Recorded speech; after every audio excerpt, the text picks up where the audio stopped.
You're listening to We Can Talk About This podcast, conversations with Jonathan and Christa Threlfall about ideas shaping us and the world we live in. Today, we are talking about, dun dun dun, our first fight. It honestly may not have been our very first fight, but it was one of our first fights, and why communication in marriage is so difficult. Yes, it was. Yeah, it was weird. It came out of nowhere, and It involved toilet paper. and it has been something that we've thought about a lot since then, Yes. because I think it really epitomizes some of the reasons that fights happen Yeah. and communication is hard. Mhm. So I'll tell my version of the story. Yep. And I'll break in if you can break in. So here's my version of the story. I got up in the night with a bloody nose, and so I take care of it, go back to bed. In the morning, I noticed that I left a smudge. Somehow, it got a smudge of blood on the door, or the bathroom door. So I remember my thought was, I'm not going to be a messy dude. I'm not going to be a messy husband. I'm going to take responsibility. I'm going to clean up after myself. You know, boys make messes, men clean them. I'm going to be a man. Wow. Good job. I mean, All of that came to your mind. all of that and more. Yes. So I got a length of toilet paper, dampened it.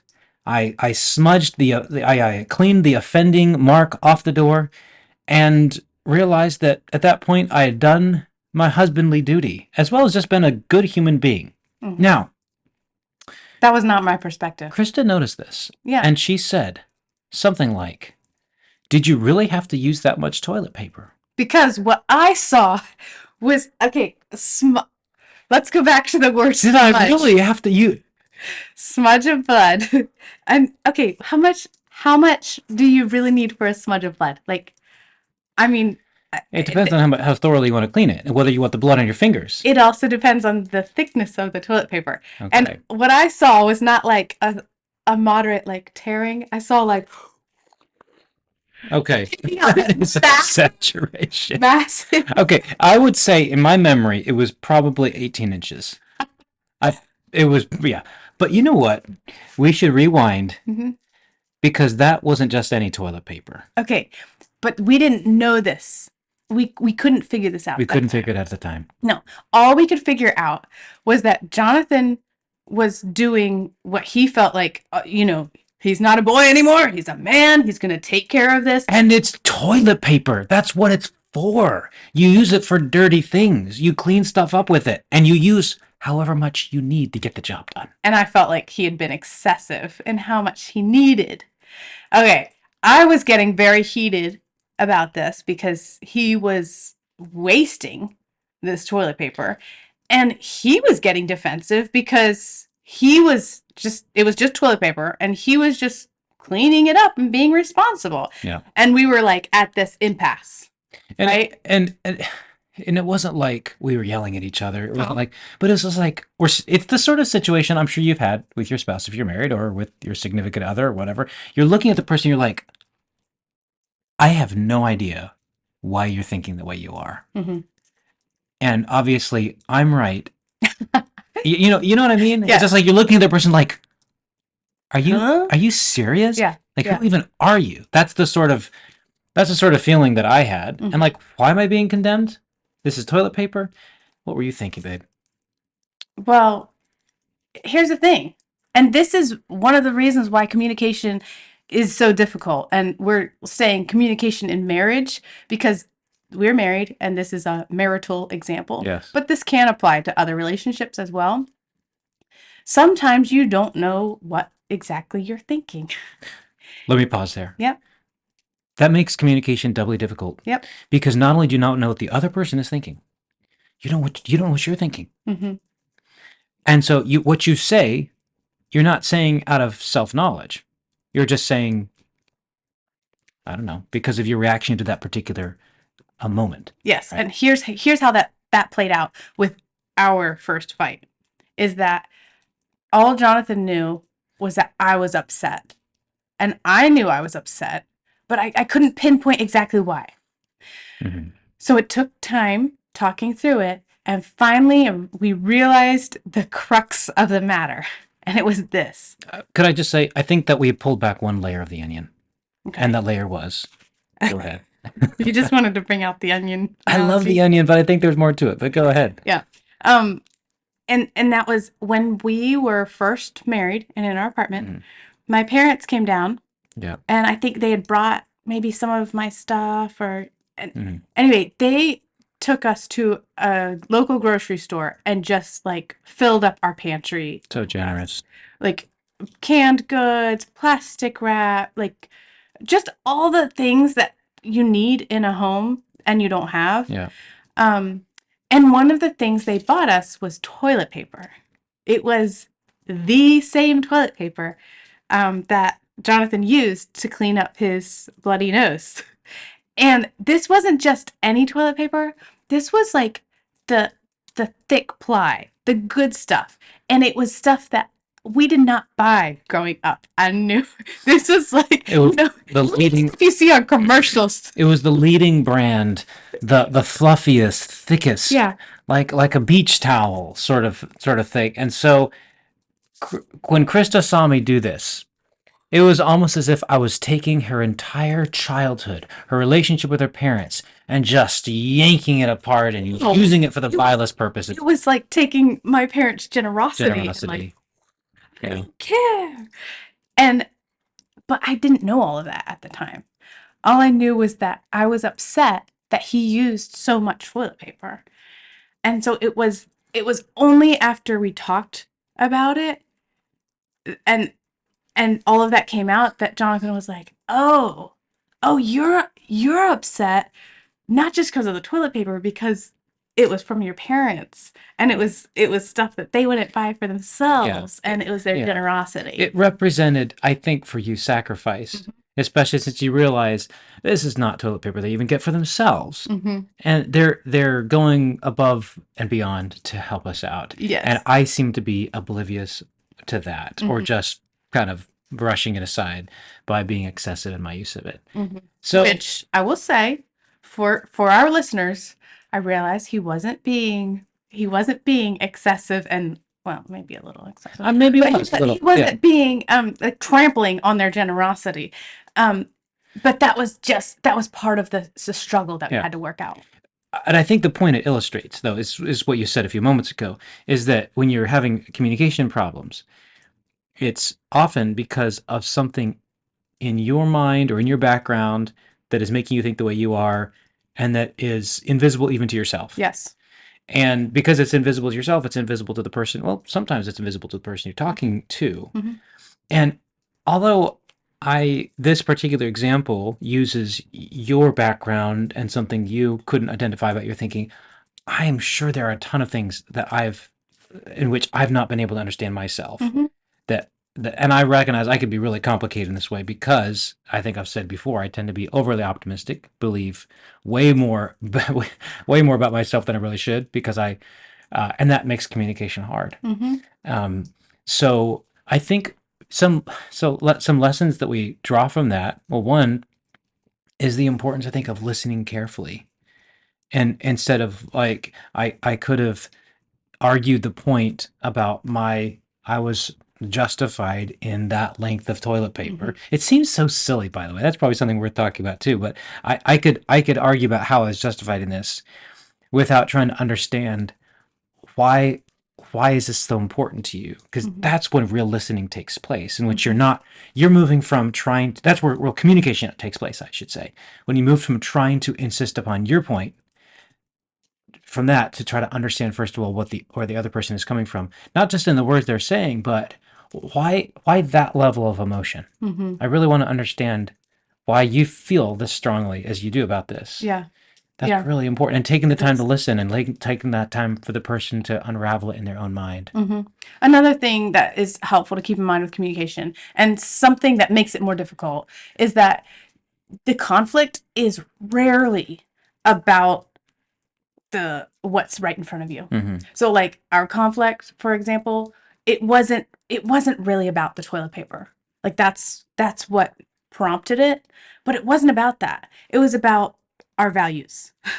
And it was about me thinking that Jonathan didn't value what I perceived as incredibly valuable. Yeah. Yeah. And so that's helpful for you in your marriage or your relationships, when there is a conflict where you're like, why is this such a big deal? Like, why are we fighting about who feeds the dog, or why are we fighting about who opened that letter? Um, if you can, like, press the pause button and try to like take a step back and pray about it. Like, okay, this is not about the dog food Mhm. or how much we spend on this. There's something else Yeah. here. And then that goes into taking time to listen. Yeah, right. Yeah.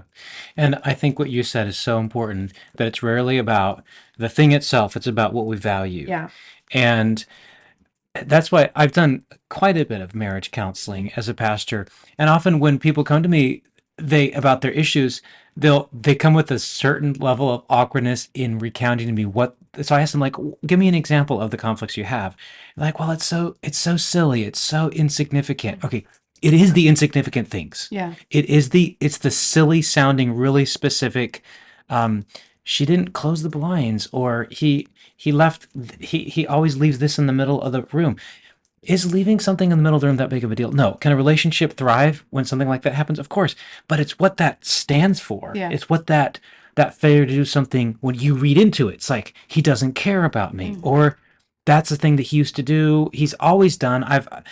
So I think that's one reason why it's so important to deal with what you perceive to be the small things when they come up, instead of, because the longer you wait to do it, then when that conversation finally does come up, it's going to be freighted, Yes. loaded with Yes. emotional baggage, and then it's going to be a laundry list of all these sort of things. When it finally explodes, it could be destructive, and because you haven't been bit by bit working through trying to understand where the other person is coming from. Yes. So especially for those of you maybe listening and you're early on in your marriage or early on in a relationship, don't despise, or don't like, well, we don't fight over things like that.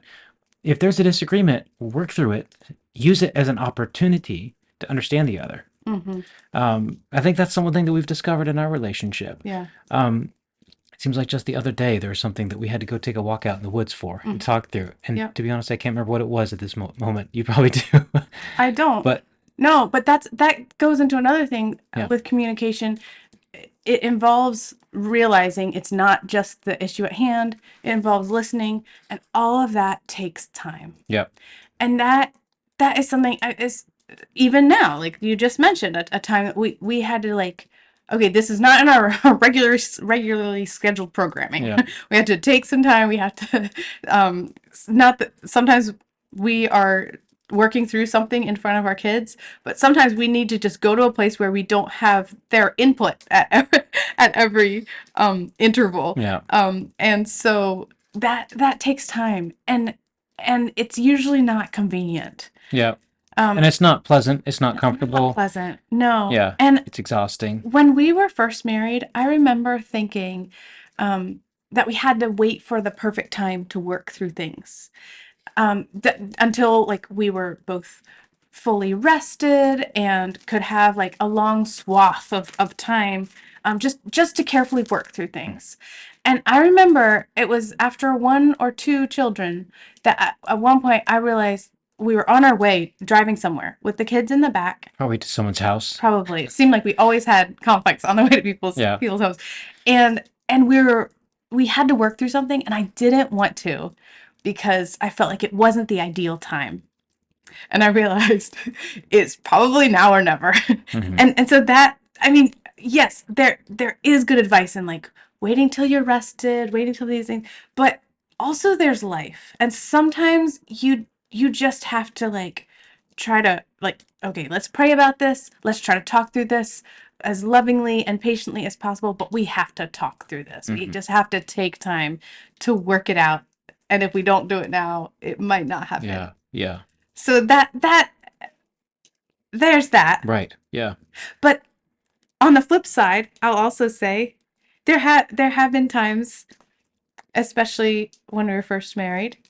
Again, not that they don't happen now, but I just remember it seemed like looking back on our first year, going through it, we didn't think we were arguing a lot. It was the only thing we knew.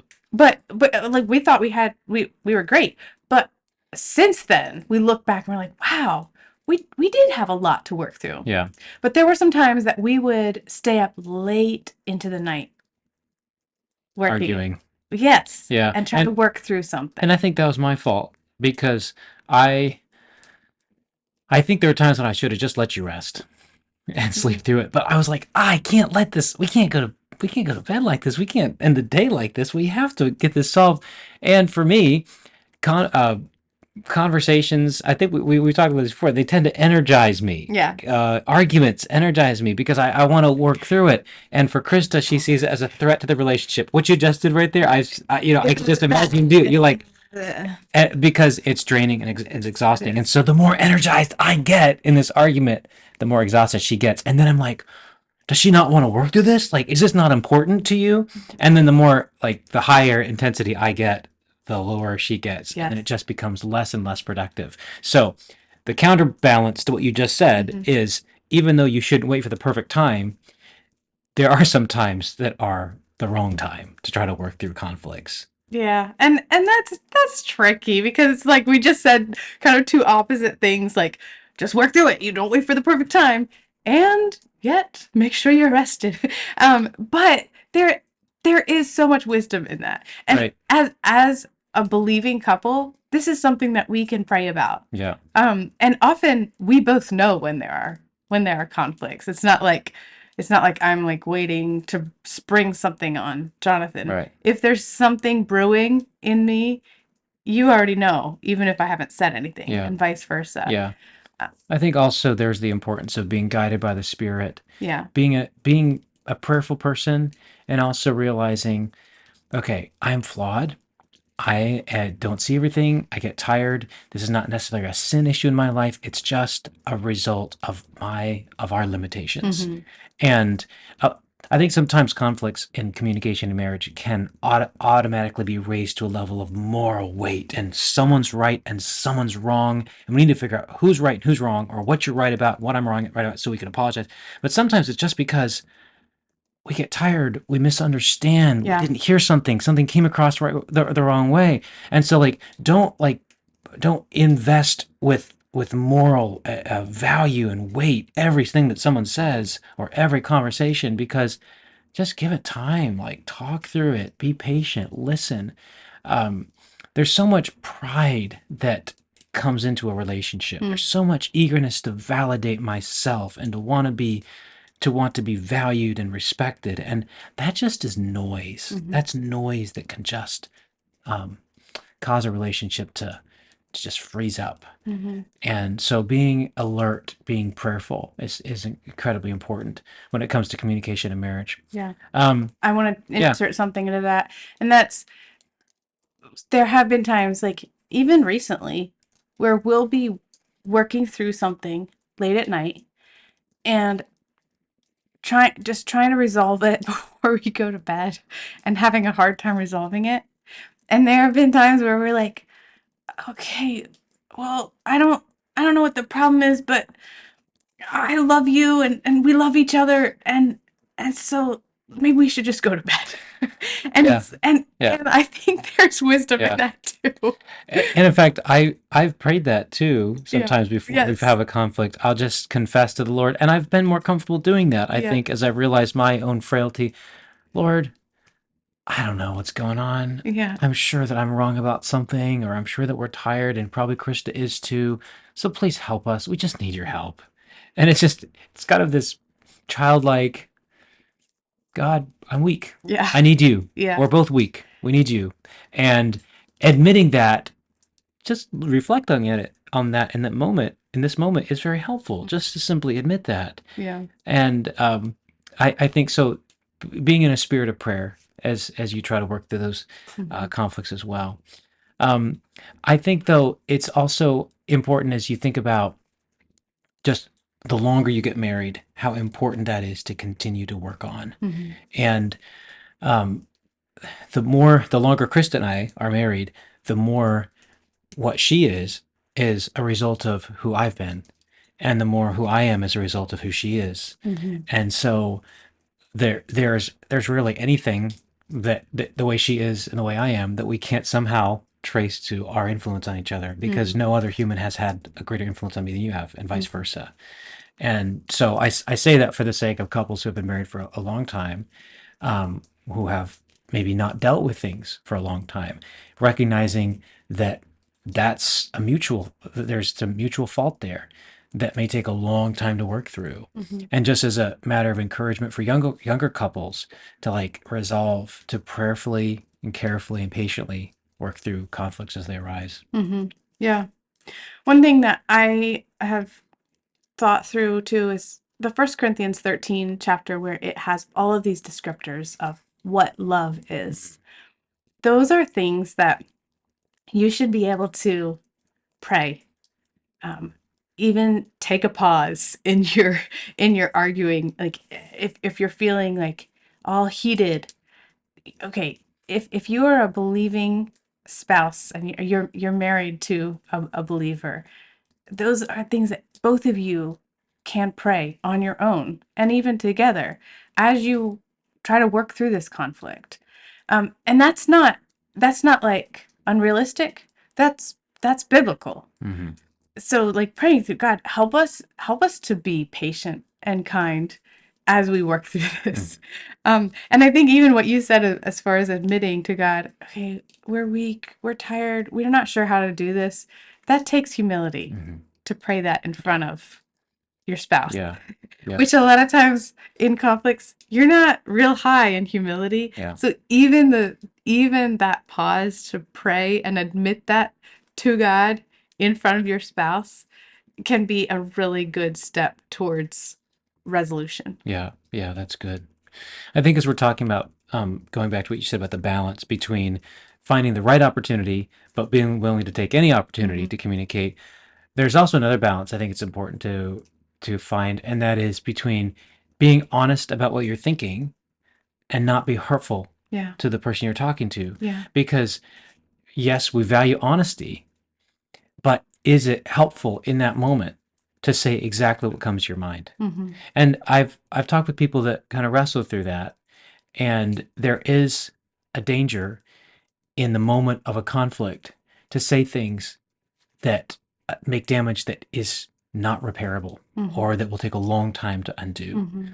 And you can excuse that as saying, well, at least I was being honest. I say it like it is. I just say that might not be the best thing.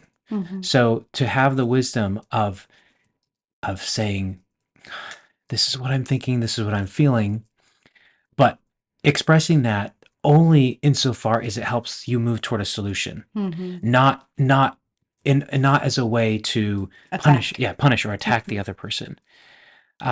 That's why it's important that when you're feeling that conflict, to slow down with your words, to be quick to hear and slow to speak. Yeah, that's good.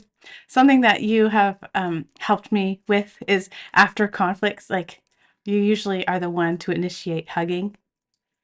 And I feel like, okay, I love you, and I love you a lot, and okay, we worked through this, but I'm not ready to hug. And so I'm like usually like very timid, and you're usually the one to initiate that, and I'm grateful for that. Because if you waited till I was ready, I might not be, Yeah. But I think that is a helpful thing with communication, is like, hey, we still love each other. We're friends. Yeah. And something that you often remind me of is I can often tend to think, okay, our marriage is on the rocks. Like we're the worst marriage ever when we've worked through something, because I feel so deflated and defeated. But you will often say, the reason we're working through this is because we love each other. And it's because we value the relationship. If we didn't, then we wouldn't worry about trying to work towards a resolution. We wouldn't care if there was conflict. So we're working through this because we love each other. And I think that's something important to keep in mind, that when you're having conflict with your spouse, the way to show that you value that is by seeking to work towards a resolution. Yes, in a loving way. Yes. Being determined to work through it, and to work through it in a way that shows we're moving forward in this. Yeah. That this is not an opportunity to attack you, to just validate myself. This is an opportunity for our marriage to be strengthened, for us to understand each other better. Yeah, that's good. So that was our first fight. That was our first And fight. we have pulled a lot of lessons from that, just personally, as we've reflected on it, and how challenging communication can be, but how absolutely important it is to communicate even about these small things. So we hope that was helpful for you in your communication, whether it's with your spouse or with someone else. We will add some resources to our website, wecantalkaboutthispodcast.com. Hope to see you next time.